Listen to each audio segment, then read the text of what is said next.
twese tuguma tuvuga ngo ripe ngo rest in peace nkaho umenga abantu turiko turabaha ijuru tutarifise. Ariko reka mubwire amakete nabiri, hariho kete ya invitation ku muntu yakoreye Imana baramutumira, ariko hariho ni kete rya convocation ku utakoreye Imana. Narababwiye ngo icyambere kinogo cyambere cyo kwirinda ni kwirinda isi, kuko ibiri mwisi ni ibyifuzo by'umubiri. Uno munsi naho tuguma tubikunda naho tubihanamiye, bene data reka ndakwibutse yuko kumanda cyane ahantu hose bo bahamba si kumanda gusa, ugenda uri wenyene kandi ibyifuzo by'umubiri byaramunaniye kugera. Iki kinogo cyaguyemwe abatari bake bene data.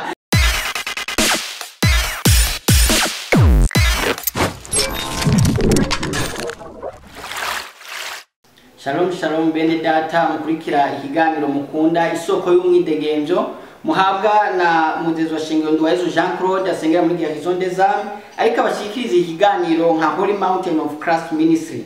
Reka ndababwire bene data, turanezerewe no gusubira kandi kubakira tubandanya ya nyigisho yacu ikomeye. Narababwiye ndasubiramo kandi yuko isoko y'umwidegenzo hagaze kuri Kristo Yesu, kuko Yesu niwe yavuze ngo muzomenya ukuri kandi ukuri kubaye kwidegenza. Uyu mwanya turi kuri cya cyigisho kivuga ngo imanga zitatu zo kwirinda cyangwa ibinogo bitatu Kristo ategerezwa kwirinda mwa kino gihe. Mwa kino gihe nagenda babwire ko dutegerezwa kwirinda. Narababwiye ngo iyi nyigisho yanditswe n'umugabo yitwa Yohana Mutama, muzi muri Bibiliya yari intumwa ya Yesu, yabyanditse nk'ubizi. Turakurikiranya rero ikinogo kigira kabiri cyagwishije benshi hano abakozi b'Imana. Bene data reka ndababwire, abantu benshi bari mu nzu y'Imana bariko barasenga Imana, ariko baraze nayo baramaze kugwa muri ibi binogo. Ikinogo cya mbere narababwiye ngo ni iri jambo ry'Imana riri muri Yohana ubutumwa bwiza, aho igitabo cya mbere cyanditswe na Yohana 2:15 hababo nimugakunda iby'isi n'ibiri mu isi byose. Mbere iryo jambo rikabana yatubwira ngo erega ibyiri mu isi byose ni ibyifuzo by'umubiri kandi nta nawe iriko birajya ngo ahubwo reka ndakubwira itangazo ryavuga ngo iby'isi n'isi nayo iri kirashirana n'ibyifuzo byabo.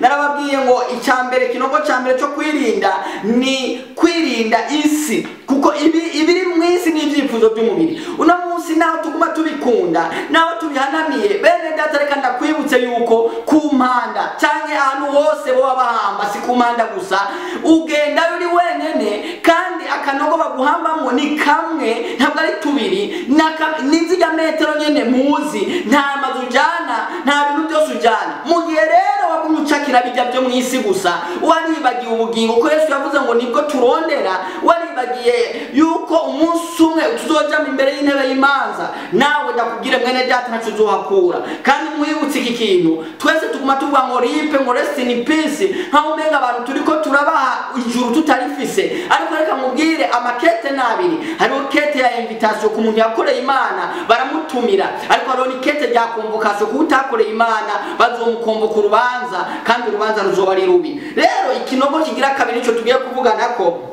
ni kinogo cy'ibyifuzo by'umubiri. Ubwa mbere cyari kinogo cyo gukunda isi, ubu naho ni kinogo cy'ibyifuzo by'umubiri.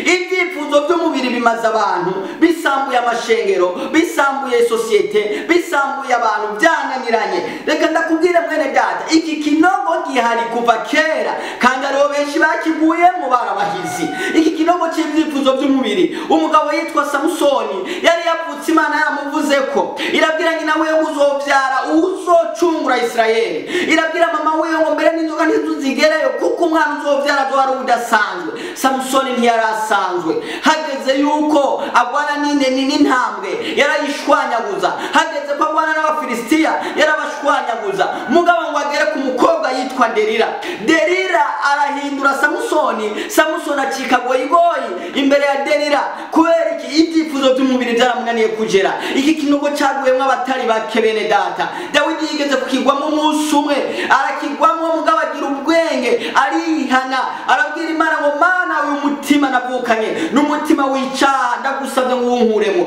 Dawidi agira ubwenge Samusoni atagize ubwa mbere. Dawidi bituma Imana imwemera. Nawe uyu munsi wowe waraguye muri iki kinogo, ariko ndakubwira ngo niwihane nka Dawidi, kandi ibintu birakunda bigahinduka. Reka mubwire, Samusoni yananiwe kugera iki kinogo, yananiwe kunanirwa no kwirenganya iki kinogo cy'ibyifuzo by'umubiri, arahunyiza imbere ya Delila, bimubviramo kunogoka amaso aranogoka kubera kuko yananiwe no kwirinda. Ariko hari umuhungu yirinze, umuhungu yitwa Yosefu, yaririnze kwa muka Potifari ngo aramubwira ngo ndagomba kuryamana nawe, kandi ndabibutse byari impamvu nyinshi zotuma Yosefu yemera kuryamana na muka Potifari, kubera kuko yari umukozi wiwe, kandi umukozi wiwe yari umugore atacabuze, ariko ngo yemera guhunga, yemera kwiruka, yemera mu kwiruka ati impuzu yiwe mugagenda yambuye ari gusa. Mu guti impuzu ye byasigura ngo agiye ari gusa mu mubiri, muga mu mutima agenda yambaye.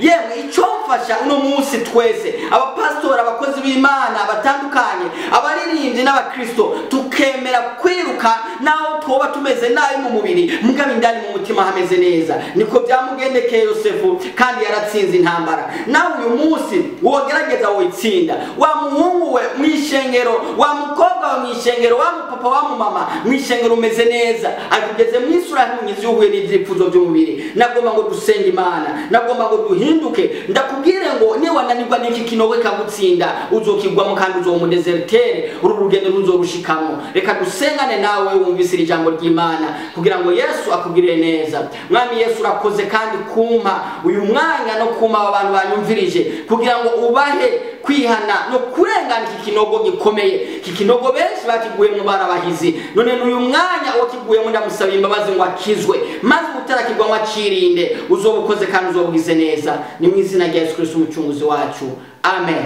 Muravugana n'umuzezi wa Shengero Ndwayezu Jean Claude, niwe mwari kumwe. Ushaka icubaza baza kuri 62 majana 393 majana 771 mwarahezagiwe.